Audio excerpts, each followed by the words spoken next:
This hole right here, if you can jam enough stuff in there and make it stick, it's not going to catch on this.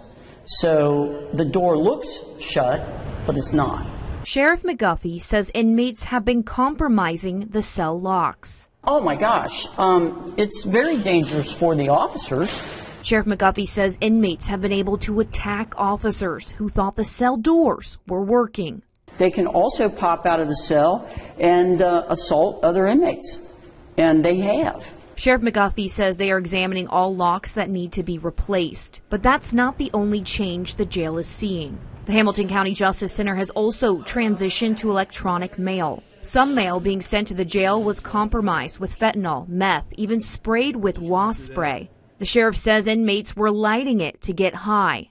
Now, inmates have to read that mail on a kiosk. Legal mail from an inmate's attorney cannot be scanned into the electronic system. So the jail is now using a machine to make sure no drugs are on that mail. In order to protect the officer that's delivering the mail and not inhaling any kind of substance that's in this case, there's a filter in here that would trap that. Once the machine detects the mail is not compromised, a copy is made in front of the inmate and given to them, and the original is shredded. Less paper in the jail is something McGuffey says will keep inmates from stuffing locks and burning windows. On July 22nd, the sheriff says an inmate vandalized this cell window after compromising the lock. They got inside this pipe chase, got the plate off of the electrical connection, and then they took a little wire that they got out of, we have a pump spray, and I'll show it to you. The pump sprays we used to sell down in commissary, and they took that wire, arced it, attached it to that electric source, and it arced, and then they were able to light what we call a wick. Here is surveillance footage from the sheriff's office of a previous wick an inmate created. It's a long, feet long toilet paper rolled up very tightly in like a little rope. Okay, if you light the end of that, it will stay lit and burn very slowly for days. People that are incarcerated, some of those really bad guys, will take any opportunity to do anything in the environment that you can imagine.